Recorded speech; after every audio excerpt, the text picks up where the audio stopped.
Howdy everyone, it's me once again, the one and only Killer Rodan. And today, I'm still continuing my Disney movie marathon, and I'll be reviewing an animated film titled Meet the Robinsons. I figured I would do this, folks, because I do want to review even more movies for this particular thought I'm doing. So yeah, this is a CGI animated film that was produced by the studios, so I figured I would do this, while I'm still technically doing my Disney-a-thon.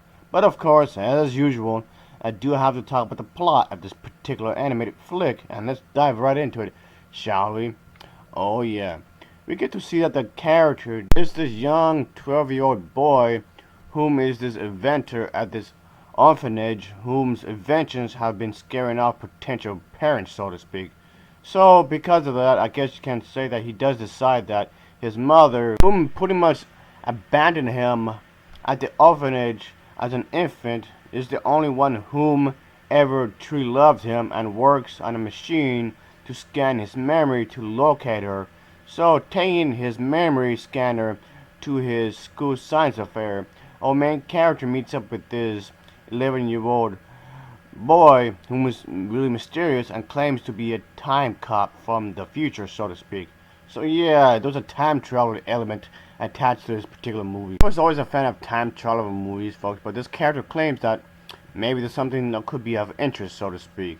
So, let's just say these two characters do team up, and this kind of thing does happen in the film, where things become rather crazier as time continues, folks. Oh yeah. So pretty much, folks, this film is about this kid whom is really smart, so to speak, meets up with this stranger, this younger kid as well, and they go off in this time machine, and together they team up to track down a certain somebody, let's say. So yeah, folks, in a nutshell, that's what this film is about, so to speak, folks. And yeah, it's definitely one of those Disney films they really trying to do a CGI animated film in way back when. But the animation itself isn't technically bad, but you can tell there's definitely a noticeable difference in the animation style of it all. The animation itself is far from horrible, that's for sure. The animation is really good, folks. The animation is top notch, especially considering the time in which it was made. So it was definitely a good film as a whole, folks. The film is visually stunning, so that's a good thing there, folks. Oh yeah. Yeah, folks, to be bluntly honest with you, folks, I did like Frozen a lot more than this movie, quite actually. And hell, I even enjoyed Alice in Wonderland, the original version, a lot more than this. But it's not a bad movie, folks. It's far from horrible. It's quite enjoyable as it is. This is a really good film as a whole, folks, for the entire family.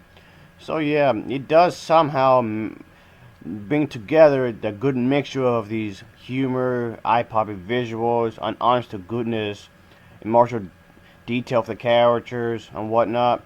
Yeah, it does have this kind of time travel thing that's attached to this movie. So yeah, in some ways, it kind of reminded me of the Back to the Future movies in a sense, folks. But at the same time, it does attempt to be its own little thing and not copy anybody else. It does have some memorable characters, and altogether the humor in here is really rather well written, folks. I did like how this was constructed as a whole. So the animation, like I said before, it is really helps the story in a lot of ways. And it's not played as a cheap gimmick in a lot of ways, but thankfully the 3D animation is played rather well along with the story. So it goes all together with the narrative in which they build upon for this particular movie. So yeah, you can take that as a good thing, folks, because of the fact that in the heart of this movie there is a wonderful, entertaining storyline. And of course the main character is motherless, and altogether this film is a really good film, folks. It may not be my top favorite, but still, folks, it's a good film as a whole. It's one of those movies I would say definitely worth watching in a lot of ways, because I do like the characters, the story, and the dialogue is definitely well written.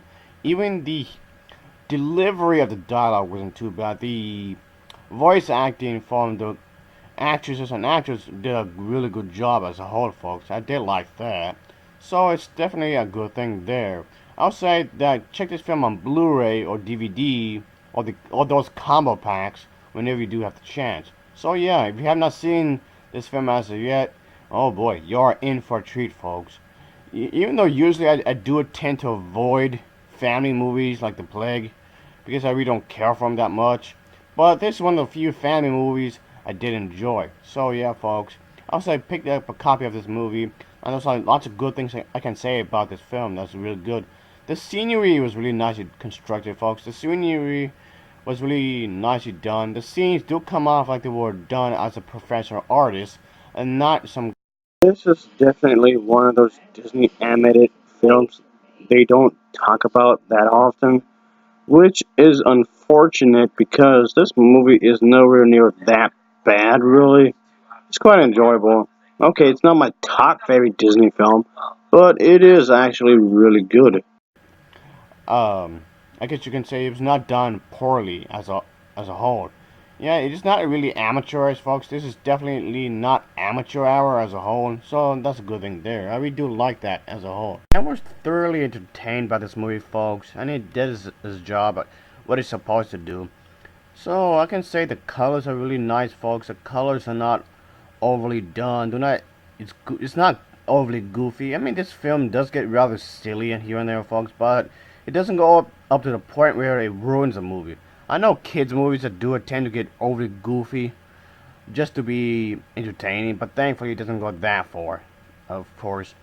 So overall, folks, I would say check this one out. It's not that bad. So Meet the Robinsons gets an overall rating of a 6.8 out of 10. It gets a 6.8 out of 10 from me, folks. And of course, as always, thanks for watching and take care. See ya. Oh yeah.